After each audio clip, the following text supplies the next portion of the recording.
failures is part of the game.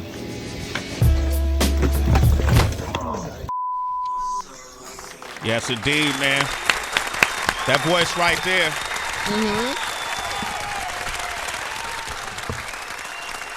It's a change agent. There we go. There we go. Thank you. A change agent.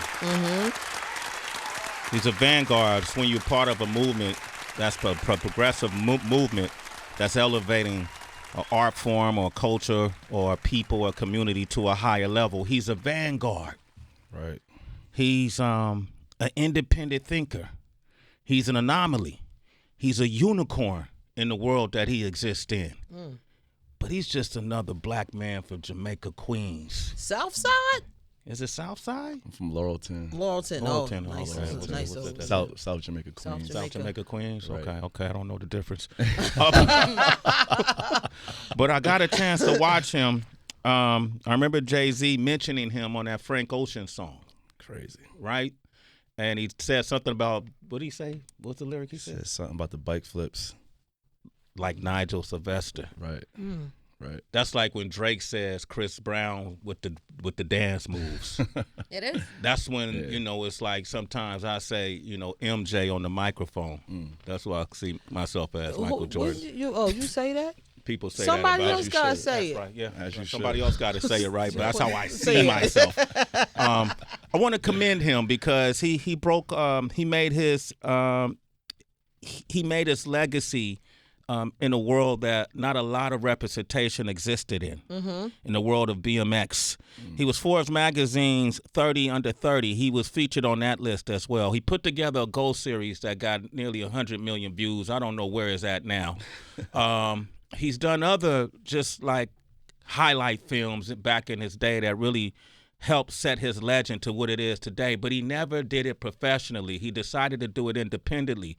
And by doing so, he ushered in a whole new mentality set of people who do just like him and create these videos demonstrating their everyday love and passion for riding bikes.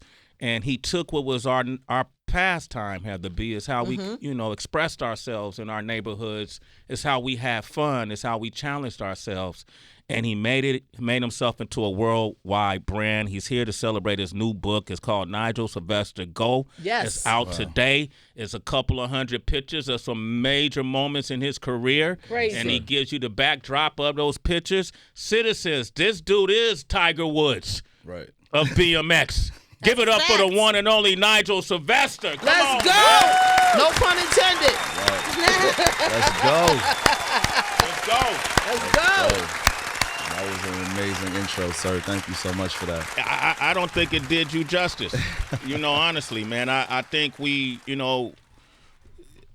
I just remember we were having this conversation with G Herbo, just riding, how important bike riding was to me.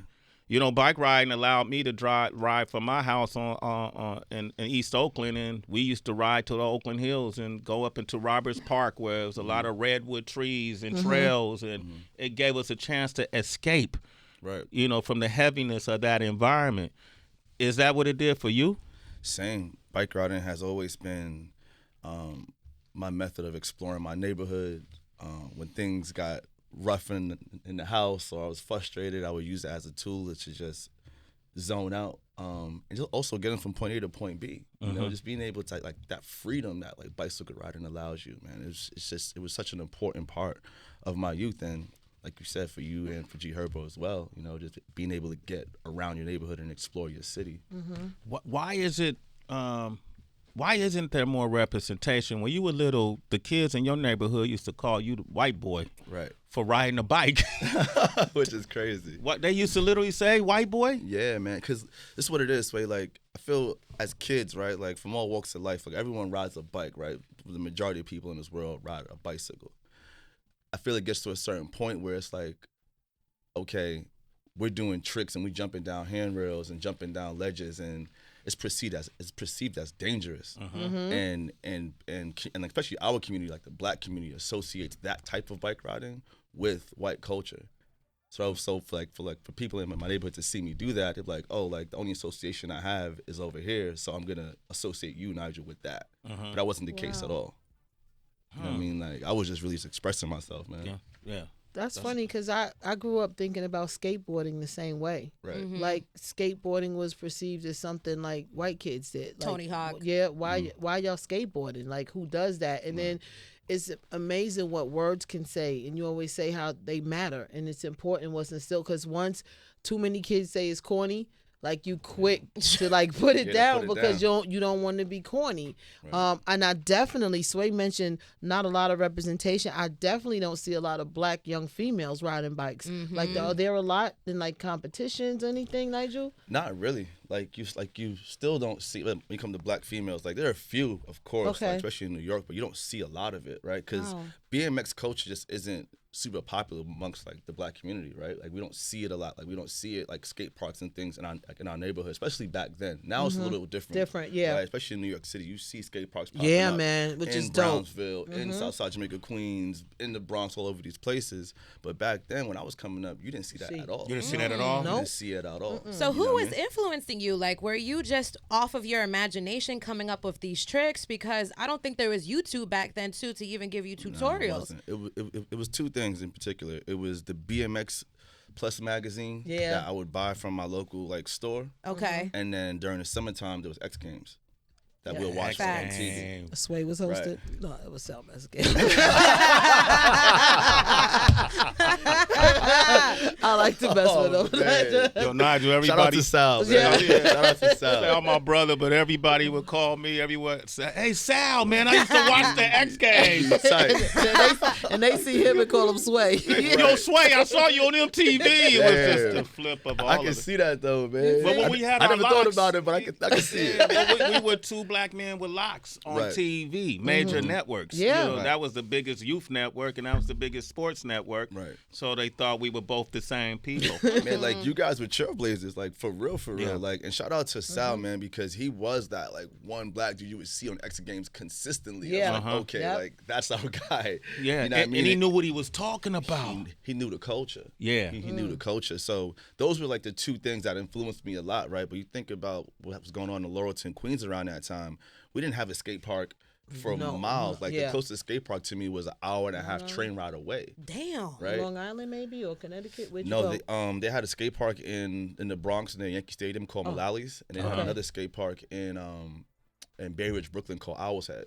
Okay. Right, and there's another one on 108th in Riverside, but compared to that all the way from like Laurelton, Queens, that's At that forever. time, definitely not Bay Ridge, bro. Not at all. It was Really? Give it a thumbs Not down. at that time. Nah. Okay, this is interesting. so it was a trek for me. So instead of like going to those parks every day 'cause I couldn't get there, it was like, okay, this local park bench, I'm gonna ride this. This stair set behind the church, we're gonna ride this. This handrail in this park, we're gonna ride this. And that's how I started to develop my skill. Oh shit! And Yeah. you were self-taught because were there videos you could watch back? Like everybody watches your videos, right? Right. But were there videos you could watch? Hell yeah, definitely videos back then. Like, Okay. they're like, Who did you watch? like there have been guys like riding professional BMX for a long time. Yeah. Right. And when I was coming up, there was a team called Animal Bikes. Okay. And these were like the dopest dudes in the city. Like these black dudes, Spanish dudes, white dudes, Asian dudes from all over. You know what I mean? Like, and they were dope. And they would put out these VHS tapes, and I would run those back on repeat. VHS tapes. Right. Wow. This is before the internet, bro. Running those back crazy. And I would just study that and then go outside and try tricks. Like that's how it happened. So how do you, and I'm just imagining, I don't have any children, but I'm just like, how do you come home and tell your parents, like, okay, this is about to be it. With broken bones, I'm sure you got a messed up knee or wrist at some point. How do you say, I'm skipping y'all way and I'm doing it this? What was that like for you? It was definitely a rub. It was definitely like, what? Because I'm first generation, so both my parents are from Grenada. Oh, They didn't. Not at all. And you dropped out of school too, right? Right, I You dropped out of college. Yeah. Because like I dropped out of college because I was like, man, like I need to put all of my time, energy, and effort into bike riding. Like I'm the type of person, if I'm gonna do something, I gotta go All in. full set of steam. You know what I mean? And that's what I did, and it worked out. You know what I mean? Like there was definitely times where there was arguments and things in the household because mommy wasn't feeling it, but my mom is like my heart, my everything, right? Amen. She like I find and I learned strength from my mother. resilience from my mom, hustle, grind, like all of it from my mother. So I knew if I was going to do it, I had to make sure I did it like the right way. Is it like music in a sense, Nigel? Did you have to get a job? Were you working to pay for the, I don't know, maybe to enter into competitions? Did you have to have a little side job? Like, what's the process like to climb the ranks in that sport? So I definitely worked jobs, right? So I used to work at McDonald's, like work at Express for men. I worked jobs and whatnot. And how it worked is like I would work those jobs to get money to buy clothes and stuff for school and whatnot, but also to buy bike parts. You know, and then I got to a point where I was like, again, like I'm not working again. I'm putting all my energy into bike riding, and I didn't ride in contests, right? Like there's two ways to go pro when it comes to like action sports. It's either like you ride contests and like you take that route, or you become like a video part rider. Yeah, where like you just creating videos and content all day, and the bicycle brands turn you pro. So that's how it happened. So I turned pro when I was 18 in like a storybook way as well. What was it? Dave? Yeah, Dave Mirra. Dave Mirra. Yeah, the legend. Dave Mirra's the legend. The legend. The legend, man. God rest his soul. He reached out to you? So at the time we were filming a video called Flipside, and the premise of the video was the director took 4 established pros and then took 4 up and coming riders and kind of mashed them together and put each of us in one another's worlds. And when I was on that trip, I met Dave, and he was starting a company called Miracle Bikes, and he was looking for riders. And I was the second rider to sign to his brand. So even that whole thing was just so crazy because I grew up watching this guy on TV. Right. Like in my mom's crib during the summertime, watching him on TV, get hyped, and I'll go out and ride. So for him to be the one to turn me pro, it was just full circle. And my life changed at that very moment. What did he say to you, though, man? Like off mic.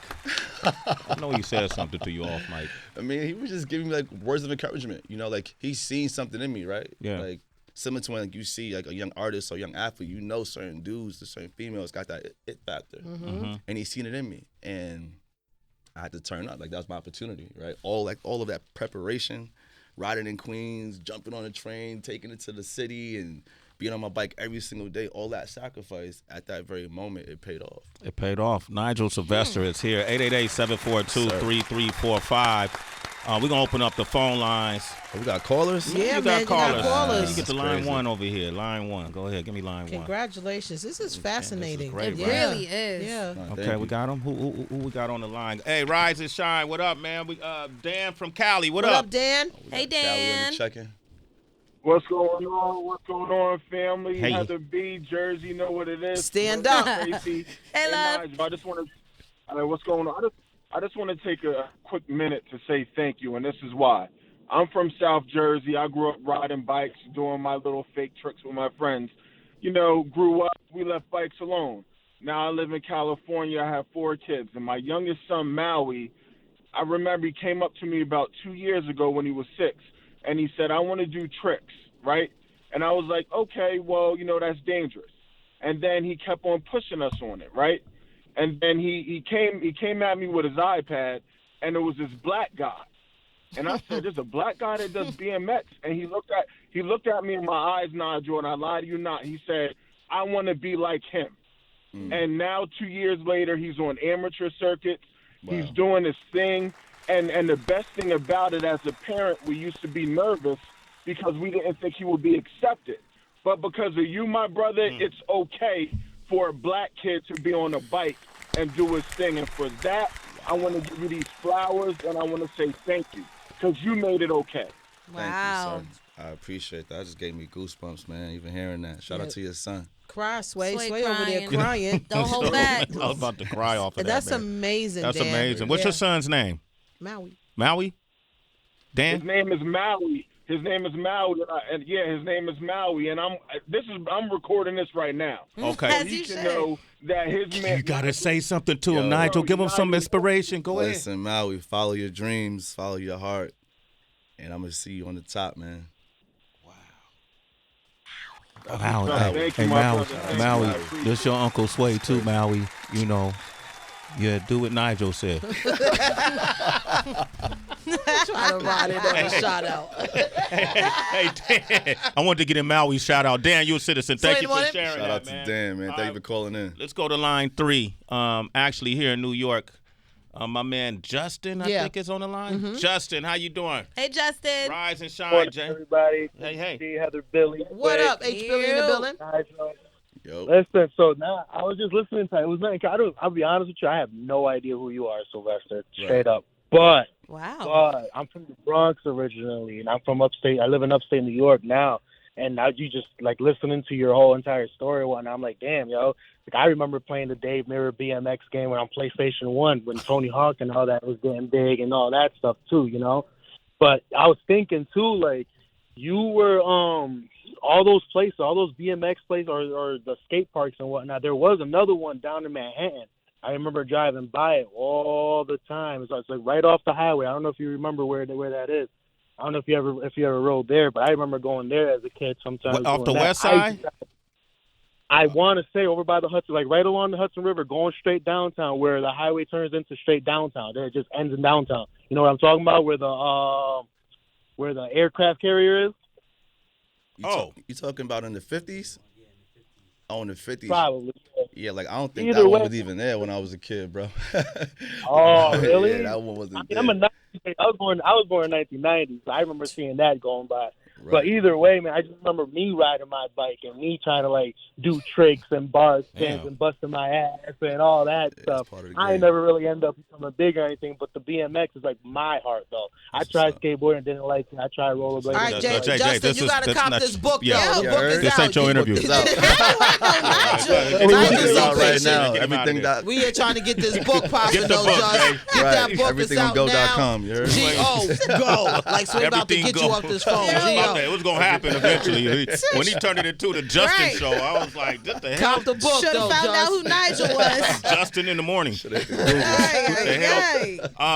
Nigel, you're so important for so many reasons. The same, and I put big names next to yours because it's valid, it's warranted. You know, you call me a trailblazer, you're a trailblazer. Muhammad Ali was a trailblazer. Amen. Stood up for what he believed in. Because of it, he got a lot of backlash and he would get a lot of hate. I know I received that at points in my career, especially when I went to MTV, the whole hip-hop community that I came from, which was just die-hard purist, thought that, whoa, he's going over there. What does that mean? Is he going to is he going to change? But I went over there to expand what we were doing. Still got hate. Man. You get hate. Yeah, man. Why? For a similar reason, right? Because similar, like the way that you went to MTV and like you were able to change it from the inside. Yeah. You know what I mean? Like I look at a very similar way too. Where it's like I feel if the BMX world is going to change and get more notoriety, I got to go in certain places that it's not and show them that we here. And there's some certain purists and enthusiasts that don't agree with my way about going about things. You know what I mean? That's just part of the game for anyone that's trailblazing, that's pushing the bar, that wants to just grow what they're doing and have new eyeballs on it. You know? Yeah. And thinking about you being in new spaces, like the Montclair deal comes to mind, you being the first BMX rider to have an ambassadorship with them. Last year's Air Jordan deal comes to mind, you being the first Jordans, BMX bro. rider. You knew that was You know coming. how many times he hear that shit, Sway? I don't care. Chill out, Callaway. For you, bro, I got you. Thank you, Simon. Send the address, All man. right, my man. Thank you, But I'm brother. wondering, Nigel, can you speak? I feel like there is a deep relationship between the BMX world and fashion. I feel like so much of streetwear is influenced by those who ride and who skateboard. Speak about that a little bit. I feel like with fashion, especially over the last few years, like we've seen street culture be so influential. Yep. Word. Right, where I walked into Celine yesterday and they had a coach's jacket. I was like, okay. Wow. Like you see it. And I'm one of those kids where like every detail matters to me. So when I'm on my bicycle, I want to make sure that I'm in a fit that I feel comfortable in, that is a little premium as well. I want to make sure I'm wearing some like good fabrics. And then growing up in my household, like my mom and my brother were super into fashion, right? Like I remember like my brother going to junior high school. Everyone can wear whatever they want, jeans, sneakers, Timbs, whatever. And he was pulling up in suits with like suspenders, right? Like he was always him. And I watched that growing up, so I was never afraid to get dressed. Same thing with my mom; she was super into just getting fly. So when I had the opportunity to start getting fly and start working with different fashion brands, I was like, I'm taking it all the way, and I'm gonna show the fashion world that like a BMX rider can get fly and do his thing as well. So when you speak about the Air Jordan situation, which was insane, and then most recently signing with Montclair. Man, that's just a testament to that belief that I've always had. How far you can take it. Man. And see, by doing this, those haters don't understand that you just open a pathway for them to benefit from. Yes. It still ain't make no sense for you to wear no Warriors jacket today. It did. He repping. Yeah, I'm repping. I knew a champion was going to be in here today, so I wanted to make him feel at Nigel, home. that's because the Raiders lost last night, so he pulled that one out. Man, I'll edit this out the interview. I seen that Raiders loss. That was painful. Yeah, you a Raiders fan? Nah, I was rooting for Kansas City last night. Thank you, Nigel Sylvester, for showing up today. You can take you and your bike and jump off this one. Hold on. So actually, we have a commercial dropping with the NFL in about 2 weeks, and Stun on him. I wore a Raiders jersey. You wore your Raiders jersey? Oh, you did, Nigel Sylvester, make yourself now he comfortable. let you back in the Make room. yourself comfortable. Marcus Allen. Number Right, 32. Marcus Allen with 32. All right. Oh, You man. You did it right. Right. All right, Did I'm it gonna right. hit that. That's yeah. I ain't mad at that. Well, let's talk about that because you've had relationships with people from every genre. Victor Cruz, you did things with Cruz, DJ Khaled, Ricky Rose, Steve Aoki, all of these different people. And so all of these, appearing, the way that people embrace you, I think is very impressive. But they embrace you because you do things that no one else can do. And when you go and get this book, citizens, Nigel Sylvester, go. Some of the craziest shit he's ever done will be in this book. It is. Like jumping out of an airplane Oh my God. in the Dubai desert. There we go. What? Just a Why? Kid, Who told you to do this? Just a kid from Queens living out his imagination. How high? What was the altitude? Like what?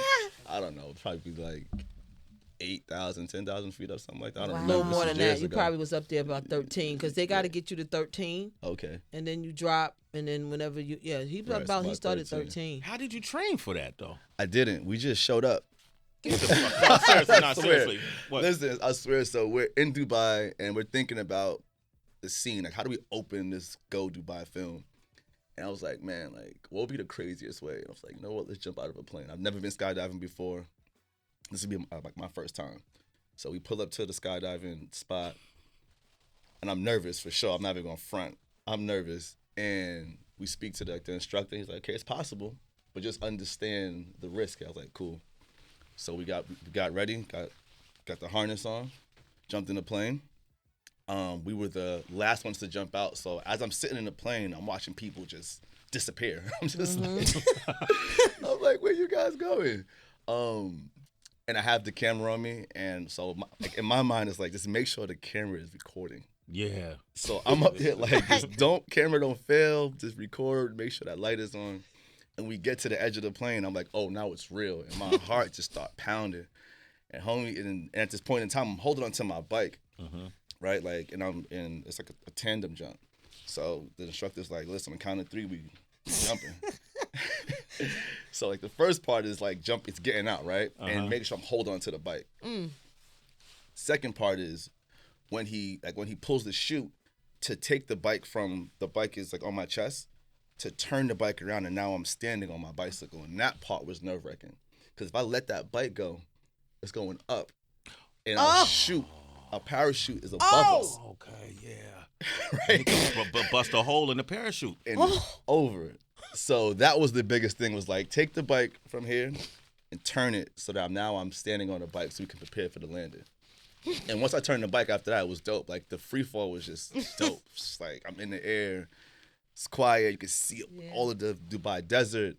And then it's like, now we have to land. So mind you, it's a tandem jump. So I'm harnessed in. With that guy. Right. So now I have to make sure that I'm landing this jump where I'm both feet on the pedals, hands on the handlebars, and make sure that he's safe as well on the landing. And we did it. First try? Yeah. That was your first time ever? That was my first time skydiving. Woo! Yeah, how many classes did you have to take before your first time? So the reason why I had to take a bunch of classes because I did a solo. I had to get certified. He did tandem. That's right. Okay. So it's different, and it's the process different. But y'all didn't peep what he said. I pray to God the camera is working. Like, not the parachute. the camera. You worried about the Listen, for me, like throughout this entire journey of filming the Ghost series, like making sure that the camera is rolling is one of the most important things to me. And I'm gonna always put myself in the art. Always. Yeah. Mm-hmm. Like whatever we gotta do, whether it's skydiving, whether it's sumo wrestling, whether it's scuba diving with sharks. Like you done that. Matter. Right. It's all in there. It's all in there. It's all in the book, y'all. So What's the insurance on your body like? Like, Tracy, that's we got I'm some signing policies. these deals. Yeah, that's got to be over $1 million. We got some policies. The book is amazing. The pictures are amazing. Nah, it's Yeah, incredible. get the book. Who shot the pics, Nigel? So I'm about to say that. So Harrison Boyce, who's my creative partner and my director in the Ghost series, shot the majority of the photos in the book, and he's incredible. Shout out to him. Again, we've been around the world together, just documenting these like amazing moments. Okay, I got 2 questions before we could leave. One of the things I heard you talk about. Oh, I love these. What the fuck? Hold on. I love them. Hold up. Who that? Chick-fil-A and Melanie? Yeah, they're the best. These 2 are hilarious. Chick-fil-A and Melanie is the best. Yo, I love them, man. When I need to get in a good mood. Your social life must have suffered, being a part of this world. Mm-hmm. And I remember, I think it was the Vice did that something on you about years ago. Yeah. And I remember hearing you say, and I was thinking about the day I heard you in that series. You said your first date you ever went on, you brought her home to watch bike videos. Videos. Oh man! Did you ever get any game? Nigel, boo! Listen, I was like 15, 14 years old. Things didn't change now though. Okay. You ain't still somewhere. We good now. You good now? You got better? You got some game? You figured that wasn't gonna work out, right? Listen, it was more about me watching that video than anything else. And that's the thing about it though, like even at that age of 14, 15 years old, that's how locked in I was. Yeah. You know what I mean? Like only thing that mattered was bike riding to me at that point in time. You know, of course, like God, my family, of course. But after that, it was bike riding. Okay. Every moment I had, it was about studying a video or thinking about a trick or thinking about a spot I want to go ride. Okay. You know? I know you got another question, but before Sway, would you let your kid do this if you do the same thing, follow your footsteps in terms of the danger? 100%. Okay. I don't have kids right now. God willing, I will one day. But I will.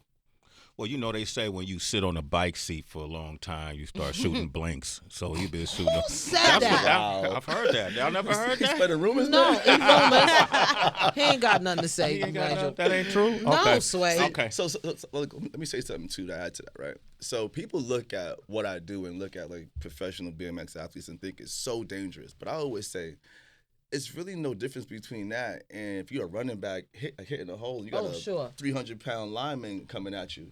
Or if LeBron on a fast break coming down, you're gonna step out the way. Yeah. You know what I mean? Like what I do on my bike is very calculated, right? Like it's about the fundamentals, making sure you know how to do certain things, and then from there, like you build upon that. So I've been very fortunate, you know what I mean? Like, thank God. I've been very, very Nigel, fortunate. you know everybody's not jumping out of a plane in Dubai with a bike, that's right? different, right? And what is he You talking made it about? sound so easy and so calm. That was some David Blaine shit. Yeah, it was. It's calculated. You can do it too with the proper calculation. It is. You never been. What's the worst injury you ever sustained? I broke my wrist on my 19th birthday.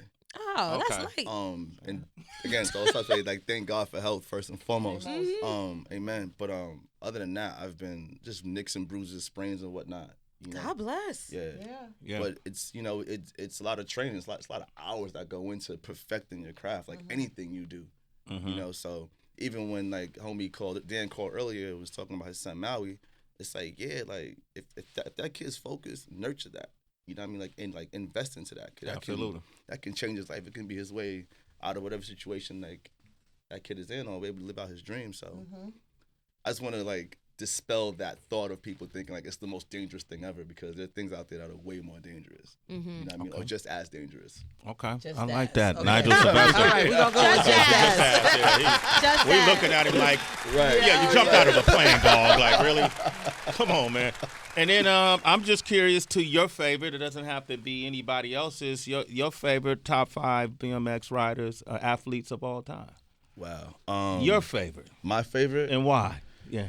I mean, Dave Mirra first and foremost. Of course. Because he just, like, what Dave did, like, laid, the path for me to be able to do what I do now. You know what I mean? Like, he was able to do his thing within the world of BMX, but take it outside of that. You know what I mean? I think that's so important for me and for riders around the world.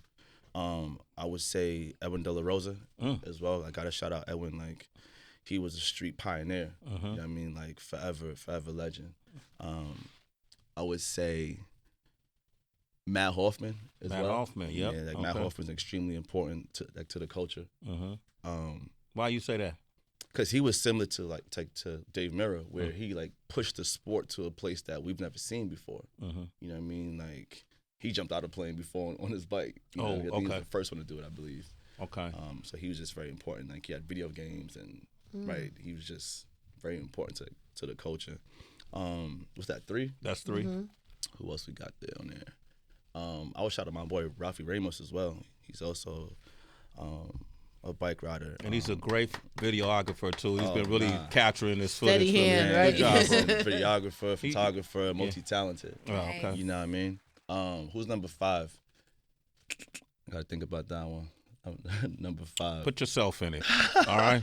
Yeah, Nigel like somebody Sylvester. just added you. It ain't no order. Put yourself in it. Come on, Appreciate man. you. Top And 5. thank you for the all time. education, because I think a lot of us just, these names you're saying, I'm personally hearing for the first time, and I'm going to go and do my research, and thank you. Like, thank you for this. I didn't know, like, all of this was even going on. Thank you, and it's possible. It's all possible. I feel that's also why it's so important, man, to show kids that you can ride a bike and live out your dreams or get up out the hood or whatever the case may be. You know what I mean? Express yourself in whichever way you want. Like, it's important. And it could be very lucrative. 100%. Not getting in your pockets. 100%. But people should know that too, right? Like the relationships you built with brands over the years, and even that Gold Series, anything you put on YouTube, that's monetizing. You know, parents, the reason why it's important because it's a new form of business. It's a new business model that I think when parents from Grenada or otherwise see that it works, they'll be more encouraging to their kids, right? Yes, like video games. Yeah, man. Exactly. Just like the gaming world right now. Yep. It's you're able to monetize it in a way that you that you weren't years ago. Yeah. Yeah. You know, like, so I think also like people understanding more about what the possibilities with BMX is. Yeah. It's dope, you know. And I see you out there, man, really wanting to let people know, like, you really waving the flag for BMX. You've been doing that for years, so I want to say congratulations to you, man. Thank you earned it. Yeah, You've congrats, earned it, Nigel so Sylvester, man. We got him on the show. Hey, man, still hella young. Couple things like size 11 on the Jordans. on the Jordans, and then man, we gotta make one of these Go videos. Like, we gotta just have a cameo on one of your videos, bro. Man, I gotta pull up in here with Come the bike, on. jump off this joint right here. Yeah, do something like that. That's easy. Bounce off Sway's hat. You could bounce off my hat, dude. If we could get a sponsor to underwrite it. I don't want to put you in harm's way, my guy. Okay, thank you, man. Brother, I'm glad we made this happen, man. Likewise, my Okay, dude. come Thank back. you so much. I Promise? definitely will. I promise I'll come back. Okay, for we got sure. each other's information. For sure. All right, we want to thank G Herbal for coming by, too. Get Nigel's Yes, new sir. book, Nigel Sylvester Go, is out today. Yes, sir. He's going to sign mine for me and make it seem like I was actually out there riding with him. Okay. And that he learned something on the rail from me. And so thank you for coming by. And then our DJ Ren, our guest DJ today, Heather B, you could be reached where? I'm at the happy hour, WHB on the gram. Go to the gram, check out my video. I did some brown sugar and garlic thighs. Yeah, man, did it Chicken right. thighs? Yeah, turkey. Turkey thighs. Turkey thighs. They was falling off the bone, Tracy. I Jigab, believe it. Million. Citizens, hit me up. up Twitter, Instagram at HitStracyG, ITSTRACYG. Hey, Nigel, if you guys want to meet him tonight, he's going to be doing a book signing, right? Yes, sir. Where at? We're doing a book signing tonight at the HBX store in Chinatown. In Chinatown, So the pull up. HBX store in Chinatown, Manhattan. What time is that book signing? 7:30 to 9:30. 7:30 to 9:30. Bring your bikes. He'll sign your seats. All right. You just putting him to work, yo. Like, come on, bro. That's hard, though. I would love that. Oh, shit. All right, cool, man. My name is Sway, as you know, at Real Sway across the board. Congratulations to Gina Views out of L.A. Yeah. She has her Ginaverse, and we just signed on a partnership. Gina Views out of L.A. will be featured on Sway's Universe, the YouTube channel, tonight at 9 p.m. It's the first episode of the Ginaverse Cyphers. I like that. Please go on, support this beautiful, amazing, talented force of nature from Los Angeles, Gina Views. Salute to you, Gina Views, DJ Head, and your whole team. Let's get it popping. And on that note, you can see all the other interviews we've done. Who have we done, Heather? Jeez, everybody from... We've done so many people. You could just go to Universe Sway'sUniverse.com and check it out. All The right. whole museum awaits you. Yeah, man. Yeah. It's just beautiful It's conversation. beautiful conversation. And on that note, citizens, we have nothing left to say.